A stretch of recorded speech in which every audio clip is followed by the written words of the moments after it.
Welcome to week 9 of the Get Active Challenge education. This week we're going to be talking through exercise adherence.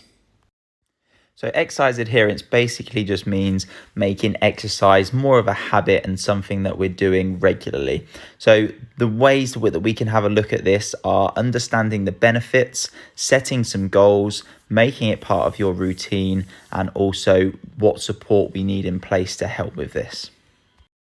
So one of the main reasons we should adhere to exercise is just simply the benefits of exercise. So some of you might be on a weight loss journey, but there's far more benefits to exercise than just weight loss. So improving our quality of life, so making sure that we're functional and not getting injured in the future, it's going to help improve our self-esteem. We've got weight loss and weight management on there, which is just a byproduct of exercise, and that's going to help as well. But also reducing the risk of illness and disease and increasing your independence with old age. So as you would have noticed, a lot of the exercises in the Get Active Challenge are very much focused towards functional movements, making sure that you have a fuller range of motion for a longer amount of time, which, as I've just mentioned, will help reduce the likelihood of injury as well.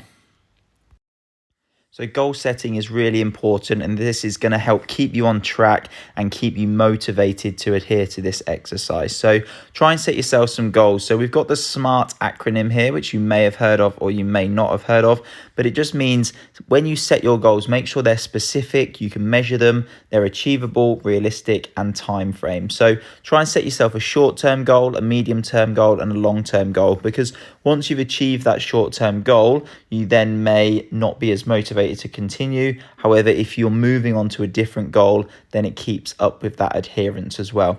So rather than just setting a goal of I want to lose some weight, why don't you make that a SMART target? So for example, I would like to lose 2 kilograms of weight in 4 weeks, or I'd like to exercise twice per week for 4 weeks. So it's specific because we've said how much we'd like to lose. It's measurable because we've given a quantity there. It's achievable and realistic because it's not 2 stone in 4 weeks. It's healthy weight loss, and it is also time frame because we've set that 4-week target. So try and think about those when you are setting your goals.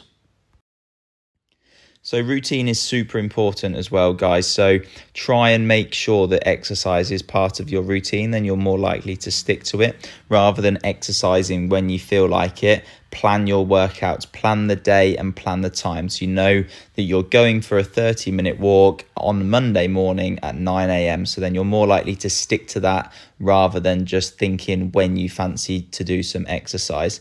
Also, alongside this routine as well, have a think about planning your meals. So we've spoken about this before, but make sure you know what you're eating, when, and then you're less likely to pick on snacks or maybe grab something that's a bit more convenient if you don't have anything prepared.